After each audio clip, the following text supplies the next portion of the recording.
Estudios Sociales y Cívica, octavo grado, Migración y Cultura. Seguimos en esta jornada de aprendizaje, en este espacio que es dedicado a todos ustedes. Esta franja educativa, Aprendamos en Casa. Octavo grado es la teleclase dirigida a todos ustedes y de la mano, por supuesto, de la profesional, de la especialista en la materia de estudios sociales, Alba Calderón. Bienvenida nuevamente. Muchísimas gracias, Emerson Emilio. Gracias a ustedes también por estar pendientes cada uno de los días jueves de su clase de estudios sociales y en esta oportunidad para octavo grado. De entrada les cuento que vamos con un tema importante y es la migración y la cultura. De eso vamos a estar hablando en esta mañana, es un tema bien importantísimo. Sí, sobre todo es un tema que todos tenemos relación porque sabemos de alguien que ha viajado, se ha establecido en otro país y por ende también tenemos una opinión de ello. Pero antes de comenzar la temática, nosotros les recordamos siempre a ustedes que son parte de los estudiantes de octavo grado y también a la familia que ayudemos a tener un ambiente de concentración y apoyemos para que el aprendizaje sea más fácil. Aparte de esto, recordar que no es obligación tomar apuntes, pero sí disfrutar de estos contenidos que nosotros tenemos. De hecho, ya tenemos alumnos que están participando con nosotros a través de videos. Efectivamente, hay muchas personas que están interactuando y eso es lo que me gusta porque el aprendizaje se construye en conjunto. Bueno, ¿qué te parece si para comenzar ese tema escuchamos a dos chicos que piensan acerca del concepto migración, que es el tema que nos trae ahora? A Marianela y a Mauricio. Escuchémoslos. Hola, mi nombre es Marianela Abigail Mendoza Ramos. Para mí el concepto de migración es: la migración designa el desplazamiento de grupos o poblaciones de seres humanos o de animales, de un lugar a otro. La palabra proviene del latín migratio, migrationis, que significa acción y efectos de migrar. Hola compañeros y compañeras de la teleclase, mi nombre es Carlos Mauricio Hernández Carpio y es un gusto compartir con ustedes el concepto de la migración. La migración es un desplazamiento de una población que se produce desde un lugar de origen a otro destino y lleva consigo el cambio habitual de las personas. Podemos agregar a este concepto que tenemos dos tipos de migración, la migración interna y externa. Las personas migran por varias causas, por ejemplo, motivos económicos, gobierno, falta de trabajo, violencia social, etc. La migración hoy en día se convierte en algo cotidiano y tradicional de los pueblos. Ahí teníamos a Marianela, a Mauricio, que son estos chicos que entienden de una forma el concepto migración, y es que las migraciones han sido por siempre. ¿Por qué? Desde los inicios, cuando nosotros hablamos del poblamiento de América, cuando hablamos del origen de la especie humana, todos tenemos un descendiente común africano, todo de la especie humana, siempre las migraciones que vinieron y poblaron el continente fueron migrantes. Cuando hablamos de las poblaciones que se establecieron en El Salvador, fueron grupos que a través de migraciones llegaron. Los españoles, los europeos que llegaron a América, fueron también migraciones. Personas que se mueven, que se van de su lugar de origen a radicar a otro. Y que puede ser por muchos factores. O sea que la historia ya nos va dando pie que la migración es un proceso que prácticamente se podría decir natural del ser humano y que no se podría conformar como un fenómeno nuevo. De hecho, ya es algo que ha existido en toda su historia. La diferencia es cuando es una migración regular y una migración irregular, porque cada una de ellas conlleva diferentes riesgos, ¿verdad? Porque, por ejemplo, cuando estamos hablando de migraciones irregulares, estamos hablando de aquellas personas que se van lo que comúnmente se conoce de mojado, sí, ¿verdad? De que es o ilegal, ahora es el término irregular. Entonces, se atraviesan una serie de riesgos, de circunstancias, van niños, mujeres, hombres, ancianos, en fin, de toda calidad de personas que en este transcurso, en este recorrido que hacen hacia otros lugares de destino, sufren o pierden la vida, sufren cualquier clase de atropellos o de abusos. De abusos también. Y que dentro de esta misma migración irregular, que es importante hablar de ella, existen diferentes tipos, porque si bien pueden migrar de una forma irregular padres, hijos o un encargado que puede ser tío, sobrino, también existe la migración de jóvenes menores de edad que son no acompañados y que por ende tienen más riesgos. Más riesgo. Tú dijiste al inicio, hay diferentes motivos por los cuales una persona puede migrar. efectivamente la situación de violencia en el país, la inseguridad, los problemas económicos, el desempleo, una serie de circunstancias, los problemas ambientales también, las dificultades que se dan a veces ambientales hacen que las personas migren de un lugar a otro, y la juventud, al igual que otros, también sufre muchos riesgos en ese camino que transita. Y una de las frases que más se escucha dentro de las causas de la migración es la búsqueda de nuevas oportunidades. Así es. Cuando estas personas llegan a otros lugares de destino, si algunos son profesionales acá, difícilmente se hace que se establezcan en trabajos de la profesión que ya han cursado, por ejemplo, en este país. Son otro tipo de actividades laborales, son dedicados a la construcción, al cultivo de la tierra, a oficios domésticos, al cuidado de personas, en fin, otras actividades, trabajos en restaurantes, en fin, otra serie de actividades económicas o productivas diferentes quizá a las que tenían acá como profesionales. Sí, que sin duda existen un sinfín de riesgos que los seres humanos podemos enfrentar ante una migración irregular o incluso que puede ser regular, pero hablando de alguno de los riesgos es el tema cultural. A veces hay personas que se establecen en un determinado país y comienzan a absorber mayormente la cultura de ese lugar.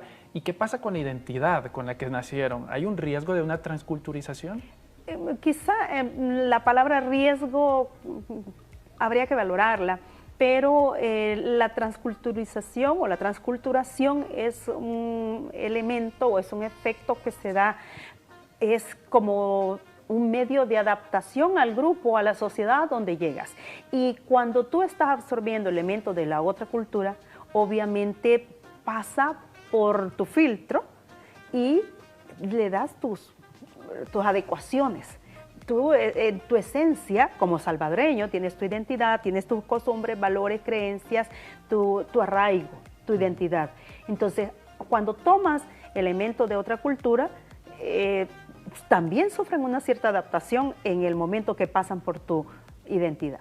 Y fíjese que hablando de eso me recuerda de que hay esfuerzos incluso porque la identidad de una persona, un salvadoreño en el extranjero, se mantenga a través de grupos de apoyo o incluso trabajo que se desarrolla en el exterior. Hay agrupaciones, hay personas encargadas a mantenerlo. Están los productos nostálgicos aquí mismo en el país que se exportan. Hay personas dedicadas a la exportación de todos estos productos. Hay otros grupos de apoyo, como tú lo dices también, que están favoreciendo tu cultura, tu identidad, el ser parte del país, y elementos que se mantienen o se disipan también en el tiempo. Sí, y aprovechamos en estos momentos de enviar un saludo muy especial por si alguno de los salvadoreños en el exterior nos ve a través de las redes sociales, esas teleclases que también son transmitidas en la señal de televisión de El Salvador y que posiblemente se han identificar porque hemos escuchado que hay ciertas festividades que son muy nacionales como el Día del Salvador del Mundo, algunas fechas como el 15 de septiembre que se celebran incluso en otros países del mundo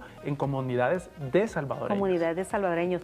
Y no solo comunidades salvadoreños, tú vas a ver, por ejemplo, en Italia hay comunidades salvadoreños, la comunidad mexicana, hay diferentes comunidades de acuerdo al país de origen, se van agrupando. ¿Por qué se agrupan? Porque tienen las mismas características, las mismas costumbres, la identidad de grupo y la identidad individual que forman parte de ese colectivo. Entonces la gente tiende a buscar el grupo de su misma característica. Y eso es lo que sucede. Pero cuando hablamos de migración y hablamos de nuevo y tocamos los riesgos, también hay que hacer notar que todas estas personas migrantes tienen derechos, ¿verdad? Que esos derechos se ven vulnerados en el camino, que esos derechos muchas veces se ven transgredidos, pero sí tienen sus derechos y hay que hacerlo valer. Aquí, por ejemplo, en el país hay una oficina, la Dirección General de Atención al Migrante, que también recibe ese tipo de personas cuando llegan, ¿verdad? Que son repatriados, en fin, hay una serie de circunstancias que estas personas atraviesan que hay que valorar. Sí, totalmente. Y sabemos que la migración es un tema de muchos tópicos dentro del mismo tema de la migración y necesitamos ahondar un poco más. Y tenemos una especialista, es la doctora Georgina Hernández, que nos va a dar una apreciación también un poco más amplia y vamos a aprovechar el conocimiento. ¿Le parece? Correcto, desde la antropología. Vamos a conocerla. Desde 2017, el número de migrantes internacionales, es decir, de personas que residen en un país distinto al país de nacimiento, alcanzó los 258 millones en todo el mundo. Las mujeres migrantes constituyeron el 48% de estos. Asimismo, se estima un alza en el número de la niñez migrante. En la región centroamericana se reporta aumentos significativos. Por ejemplo, en 2018, Guatemala tuvo un aumento del 48% de retornados en relación al año anterior, mientras que Honduras reportaba un aumento del 29%. En el caso de El Salvador se observó una disminución del 38%. Los retornos forzosos y voluntarios procedían mayoritariamente de México y Estados Unidos. Aunque con los datos que se manejan corresponden al número de personas retornadas que en su camino fueron detectados y llevados a centros de retención para ser devueltos a país de origen, no se puede negar que muchos habrán entrado de manera irregular, y los que tuvieron peor suerte habrán perecido en el camino, o habrán tenido otras dificultades que le habrán obligado a quedarse en países vecinos, en pueblos como el sur de México, pero también en Belice, donde se dice que hay una gran comunidad de salvadoreños. Pero no solo aumenta la cantidad de personas que migran, sino los perfiles de las personas que migran y las formas de migrar. Si bien al inicio eran en su mayoría hombres adultos, luego se fueron observando casos de mujeres migrantes. El hecho de que padre y madre migraran implicaba un cambio en la estructura familiar, pues los cuidadores se volvían los abuelos, las abuelas y otros familiares. Pero lamentablemente en los últimos años los casos de niños, niñas y adolescentes migrantes no acompañados ha ido en aumento, poniendo en riesgo a esta población que queda desamparada en el camino, volviéndolos vulnerables a cualquier situación. Últimamente también hemos visto un nuevo fenómeno, las caravanas, que son grupos de personas que incluyen familias completas que ante la falta de oportunidades y violencia afrontada en el país deciden migrar y dejar todo atrás, esta vez ya no escondidos, sino evidenciando su voluntad de migrar en grupos masivos. Son caminatas arduas, bajo el sol, y finalmente no obtienen su cometido, lo que les lleva a perder lo poco que habían logrado hacer en su país de origen. Con el aumento de la niñez migrante se observa en los centros de detención niños y niñas a la espera de ser deportados o a la espera de ser tramitada su condición de exilio y refugio. Esto puede llevar meses, mientras tanto quedan solos en los centros de internamiento. Debemos recordar que tenemos el derecho a migrar, pero también tenemos el derecho a que se resguarde los mismos derechos en la condición de migrante irregular. Y sobre todo tiene mayor incidencia en la niñez, porque debemos procurar el derecho a la reagrupación familiar, que sea esta lo más pronto posible y siguiendo los protocolos de salvaguarda de los derechos de la niñez. Gracias, doctora Georgina Hernández. Importante anotación la que hace. Ahora es un cambio de perfil de la gente migrante, ya no solamente lo que acostumbrábamos anteriormente a conocer de estas personas que optaban por el éxodo, sino hay diferentes perfiles y lo que menciona también las caravanas de los migrantes. ¿Que han sido ahora noticias? Son colectivos, ahora han sido noticias. Y que ha llamado mucho la atención porque abarca de un sentido general a los niños, a los adultos mayores y a las personas que se van en familia prácticamente poniendo más riesgos a su vida. También perdieron la vida en estas caravanas algunas de las personas que iban, algunos incluso fueron atropellados, en fin, una serie de riesgos. No solamente podemos apuntar a uno solo, sino hay una serie de riesgos. Y el otro problema que se da también al llegar a su lugar de destino, hacia donde se dirigen, es la discriminación que tienen que pasar también, porque obviamente es un factor que está marcado. Sí, y tal vez recordar que aunque la migración es un derecho, debemos ser conscientes de la forma en que se va a hacer, porque así van a ser también los riesgos y peligros a los que nos vamos a enfrentar. Por supuesto, la migración regular siempre tiene otras alternativas y hay que pensarlo cuando vamos a hablar de una migración irregular. Adela Cortina, termino con esto. Adela Cortina habla que hay un nuevo término y eso es la aporofobia. ¿Cómo es el término? Aporofobia. ¿Y qué significa el aporofobia? El miedo al pobre, el rechazo al pobre. Cuando una persona va en condición irregular, se hace la discriminación porque se considera en desventaja económica, en una desventaja social, y a ese factor de discriminación se le conoce como aporofobia. Muy bien, con este término nosotros vamos concluyendo la clase de 8º grado, esta teleclase dirigida a cada uno de ustedes. Esperamos que nos acompañen a la siguiente para seguir aprendiendo de mano a mano junto con Alba Calderón, que es la especialista en la materia de sociales. Próximo jueves será entonces, no olviden, estamos esperándoles en este su espacio, Aprendamos en Casa. Hasta la próxima.